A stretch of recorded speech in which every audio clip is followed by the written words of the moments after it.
El día de hoy, 6 de abril, se conmemora la gesta histórica de Caborca. Es el día natural en el calendario del año en el que los caborquenses y los sonorenses conmemoramos aquella defensa del país contra los filibusteros, que son una especie de piratas pues, que se querían meter a invadirnos y que surgen pues todas las historias que todos conocemos en relación con la defensa histórica de Caborca.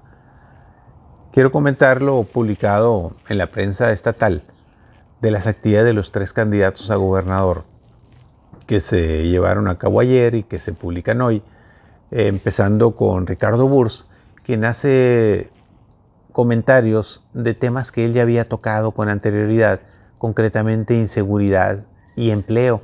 En materia de inseguridad, él reitera planteamientos que ya había hecho en días pasados relacionados a la importancia de capacitar a los policías, de dotarlos de apoyos en lo personal, en lo familiar inclusive, de viviendas, de créditos, pero sobre todo darles capacitación y equipamiento para que puedan cumplir con su ardua y difícil labor de combatir al crimen organizado. Y en materia de empleos hace un planteamiento que me parece lógico, pero además interesante, de que hay que atraer inversiones, pero que cuando las empresas lleguen a Sonora hay que buscar por todos los medios que se queden en Sonora, que no se vayan de Sonora. Y está proponiendo pues dar incentivos, y uno de ellos es reducir el impuesto sobre la nómina que actualmente se cobra, y otro es a todas las empresas que abran, darles todas las facilidades para que abran así fast track, hecho la raya, sin ponerle requisitos, y luego después irles pidiendo pues los requisitos que se requieren para toda empresa, para que toda empresa funcione. Y algo que me pareció interesante finalmente de Ricardo Burs fue que plantea algo que es fundamental a todos aquellos jóvenes que recién egresan de las universidades o que van al mercado laboral, a las empresas que los contraten durante un año, darles el estímulo de que no paguen el impuesto sobre la nómina de esos muchachos que son empleados por primera vez. Eso es provocar y motivar la generación de empleos, pero sobre todo la adquisición de experiencia por primera vez en un mundo tan competido y tan complicado que luego le damos otras interpretaciones y que los jóvenes requieren ser impulsados, apoyados, y las empresas también requieren gente preparada. Entonces es como una ecuación inteligente que busca definitivamente el que haya más empleos y que haya más motivación para que las empresas se mantengan y se queden en Sonora. En el caso de Ernesto Gándara, dice, habrá castigo para quienes malgasten recursos públicos. Eso, honestamente, es una cuestión obvia. Ernesto lo sabe, solo que él se está enfocando sus baterías, sus comentarios, a decir que no va a permitir que en su gobierno nadie malgaste el dinero público o se apropie de dinero del gobierno que no le corresponde y que habrá castigos. Ese es un tema muy recurrente que una y otra vez se plantea. Sin embargo, todos vemos que un tema que se ha puesto de moda, sobre todo en el actual sexenio de la gobernadora Pavlovich, es el de la transparencia. Entonces Ernesto dice que va a ser un gobierno muy transparente. Alguien debe de decirle a Ernesto que en este gobierno se ha logrado incluso los primeros lugares nacionales en transparencia. Pero esto no significa que no haya corrupción. Esto no significa que no pueda haber actos de corrupción, ni tampoco de impunidad, ni tampoco de contubernio, ni de protección entre unos u otros funcionarios. Por eso, cuando hay señalamientos, cuando hay cuestiones específicas que se ponen sobre la mesa, deben de investigarse a fondo. Pero deben de ponerse las demandas correspondientes para que pueda ser una denuncia de hechos, que se siga con pelos y señales, con pruebas, no solo dichos, no solo una columnita, no solo una indirecta, sino decir, a ver, tal persona hizo mal uso de los recursos de tal fondo, por ejemplo, el fondo minero o alguna obra o alguna cosa, pues si hay algo específico, que se ponga la denuncia, que se sigue y que se castiga a los culpables. Y obviamente lo que está planteando Ernesto Gándara es que durante su gobierno él no va a permitir ese tipo de actividades. Yo no creo que haya un solo gobernador que diga que lo va a permitir, sería ilógico, y que va a castigar para efectos de que de su bolsa repongan el dinero quien lo haya tomado.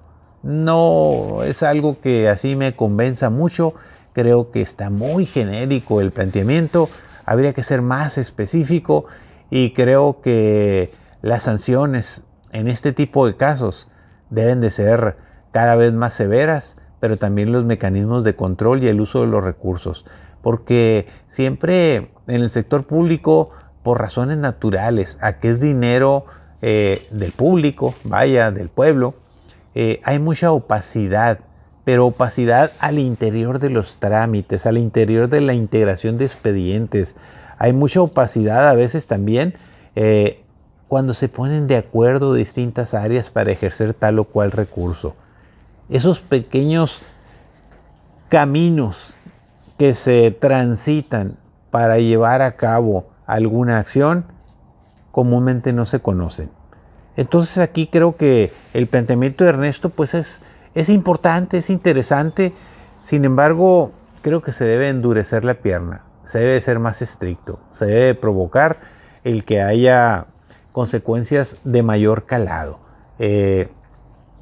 Porque de lo contrario vamos a continuar con la misma mística de solo hacer suposiciones o señalamientos y no denuncias de hechos o demostración de ilícitos, que es parte de la obligación de algunas áreas del gobierno que se tienen que hacer de manera necesaria para poder contener la voracidad de todos aquellos que llegan a intentar apropiarse de lo que no es suyo. En el caso de Alfonso Durazo, Alfonso se va por el tema medioambientalista y hace un llamado al resto de los candidatos, dice que lamenta que nadie esté tocando el tema. Creo que eso es impreciso porque hace unos días comentábamos que Ernesto Gándara hizo pues un foro estatal con 150 personas vinculadas con el medio ambiente, pero al margen de la imprecisión, me llaman en particular dos cosas de la propuesta de Alfonso Durazo, en el sentido de que se debe de trabajar básicamente en la rehabilitación de las redes de abasto de agua. Quiero pensar que se está él refiriendo concretamente a que las redes de abasto de agua potable deben de contar con los estándares normales para que el agua efectivamente sea potable. Y hay algo pues que no se precisa en la nota, pero quiero interpretar que así es, y si no es, pues la pongo sobre la mesa, el hecho de garantizar, porque lo dice ya la Constitución mexicana, de que es un derecho de todos los ciudadanos tener agua potable en sus domicilios. Y existen cientos de colonias y comunidades rurales de Sonora que no tienen agua potable. Tienen agua que acceden de un río o de un pozo, pero esa agua no está potabilizada. Comúnmente tiene algo de contaminación. Y si usted se va a las colonias populares, pero sobre todo a las invasiones, a los cinturones de miseria de nuestras ciudades más importantes como Hermosillo, Cajeme, Nogales, las fronteras, se va a encontrar que hay cientos, miles de casas que todavía no tienen agua potable. Y ya ni le digo de las comunidades rurales, particularmente allá donde están los yaquis, hay comunidades rurales que todavía no tienen agua potable. Eso parece ser que nadie se lo ha dicho a los candidatos, y de una buena vez, sépanlo. Deberían de hacer el compromiso todos los 6, por no decir los 3 que están de punteros, pero los 6 deberían de hacer el compromiso público de buscar la cobertura del 100% de agua potable en los domicilios urbanos y rurales de todos los sonorenses. Esos sí son compromisos de fondo. Y algo que me dio gusto en la propuesta de Alfonso Durazo, y la comparto, y he sido un promotor incansable y lo seguiré siendo de las energías limpias, es que dice que hay que promover el uso de la energía solar en los hogares, en los comercios, en las industrias. Aquí es importante precisar lo siguiente ya para concluir. No hay que confundirse. No porque en México a nivel nacional anden agarrados del chongo el gobierno federal con las grandes empresas transnacionales que tienen parques de energía solar, sobre todo los españoles y algunos americanos, grandes parques de energía solar con contratos para suministro de energía también a particulares, pero básicamente a consorcios.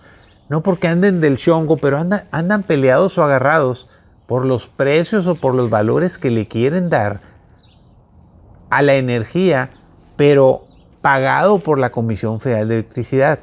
No quiero enredar el tema, pero es muy evidente que el conflicto es un conflicto de intereses entre el gobierno federal y quienes producen esos grandes proyectos. ¿Por qué? Porque las utilidades no es necesariamente por motivo de la generación de la energía limpia, que es la energía solar, sino por los costos financieros. Un proyecto de 10 mil millones de pesos, por ejemplo, termina costando 30, 40 mil millones porque le meten en los números, en el tiempo de 10, 15 o 20 años de duración de un proyecto.